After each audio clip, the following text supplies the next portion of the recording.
All right, everybody. Yep. Welcome to episode of Psycho's Platters number 186. Of course, always powered by coffee. This is going to be another album review. Yes, probably be my last one for a few days anyway, okay? Probably till the end of the month. I apologize to all the Psycho Platter viewers that I'm a little late on this one because it came out on June 9th, but this one is going to be a review episode for the new Chuck Berry album, Chuck, that's right, on Dual Tone Records. This came out June 9th, and like I said, unfortunately, the reason for the holdup on this review was because I like buying things from physical brick and mortar stores, okay, and Barnes & Noble finally managed to snag a copy of this thing, and so here's the front, here's the back. This is a gatefold, of course, along with, oh, well, how nice on this bit. That's kind of nice. Listen, if you do get this CD, as a special thanks for buying this merch, get 25% off any Chuck Berry item at Dual Tone, okay? Also, they'll give you a free sampler.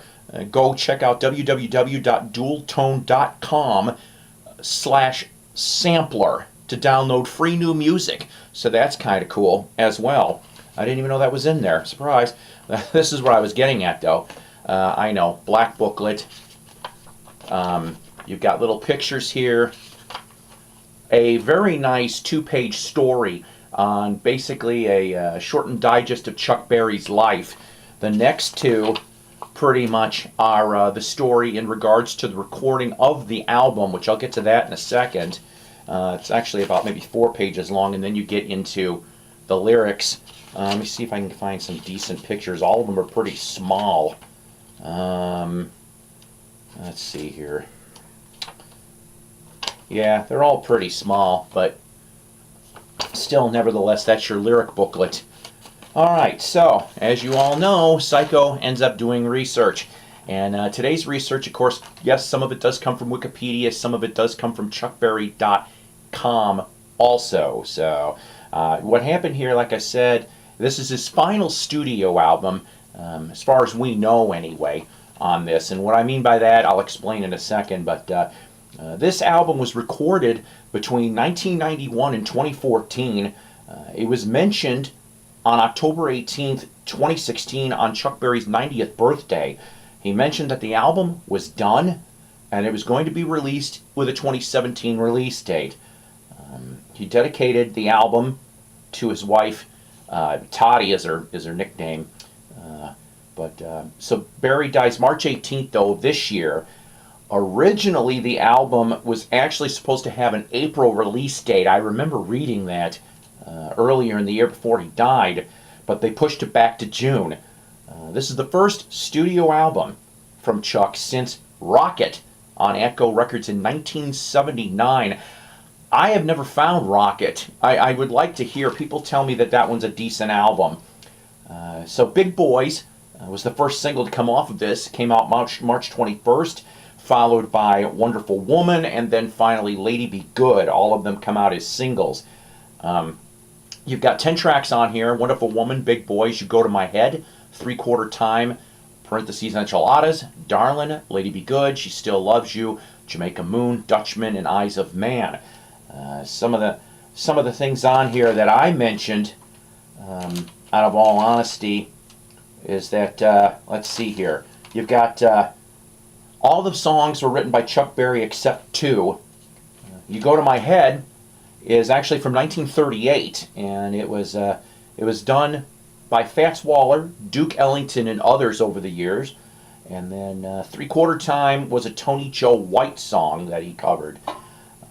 The band that he used, because Chuck Berry does all the guitar and all the singing, he used the Blueberry Hill Band. Now, the Blueberry Hill Band, Blueberry Hill is a nightclub in St. Louis. I tried several times actually to go there because Chuck Berry would perform once a month. Towards the later end, he might have done a lot better frequency, but he did that from the 1990s to 2014, and he stopped after that. But he took the band that, like I said, was the bar band for Blueberry Hill, and they did piano, bass, and drums on these tracks. along with, of course, some family relatives. You got Charles Berry, which is Chuck's son, and Charles Berry III, which is Chuck's grandson. They do guitar work on here. Ingrid Berry, who, if I remember correctly, is the daughter. She's on harmonica and I think does some of the duet numbers on here. Special guest musicians, Tom Morello. Yeah, that Tom Morello. Rage Against the Machine, Audio Slave, Prophets of Rage, touring musician for Bruce Springsteen and other different people. He actually, along with Nathan Ratcliffe, who's more of a newer musician, they both end up doing guitar work for Big Boys. Followed by, lastly, Gary Clark Jr., who's a blues guitarist who got his start, a little bit some time back. He ends up doing guitar work on Wonderful Woman. So what do I think about all of this album? Well, okay, look. This is one of those albums that some of it's better than others. Out of the 10 tracks, I really love 3 of them. There's 2 tracks that are in the middle for me, and in my opinion, 5 of them sucked. So I don't know. I hate saying that. Now, I'm like, it's Chuck Berry, for God's sakes, okay? I understand that. I know some of you people are going to roll your eyes probably. But he still cooked.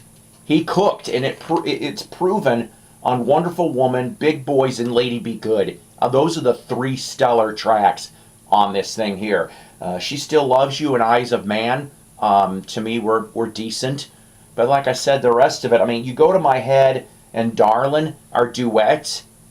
For some reason, they just don't sound right. I'm sorry, I can't explain better than that. It's just, you'd have to hear them. They just don't quite sound right. And the 3/4 time, it's a fun little bar ditty. And I know that it was recorded, I think, over at Blueberry Hill, too, so that would explain that. This album was mostly recorded in St. Louis and touch-ups in Nashville. The chart action on this, number 2 on Billboard chart for U.S. independent albums, followed by number 49 on the Billboard 200. Made it to number 9 in the UK, so you got a nice top 10 there. But, like I said, if you're a fan of fun, if you're a fan of fun music, okay, get this. But like I said, I got to apologize. I only really enjoyed half this album. I don't like being negative, but I'll tell you the truth. Like I said, once again, this is an opinionated piece. I know the critics, raved about this thing, but you know what? I don't listen to critics. I never have listened to critics. I have found so many nice unheard gems due to critics lambasting something, and I'll be like, you guys are full of crap, because that's just what they are. They're just critics, right? So, like I said, half this album, very good. The other half is eh. This one here, I've seen it go for 11 to 16, roughly. I know the Dual Tone store has got a bunch through the chuckberry.com site. You can get a vinyl version. It is on vinyl, red vinyl, through the Chuck Berry store. White vinyl is a Barnes & Noble exclusive. I don't remember how much that cost, though, because they didn't have it over there when I was there. So that's pretty much about it, guys. But you know what? How about this in the comments page? Tell me, did you end up buying this album? What did you think of the album? Tell me if I'm wrong or not. I don't mind. Other things. How about this? There's not many 50s and early 60s artists left.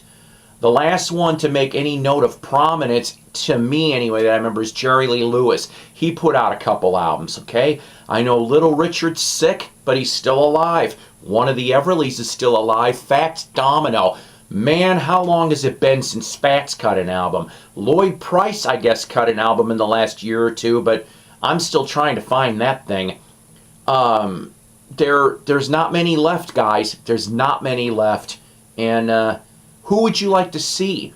50s, early 60s that you think's still around that should cut an album before they pass?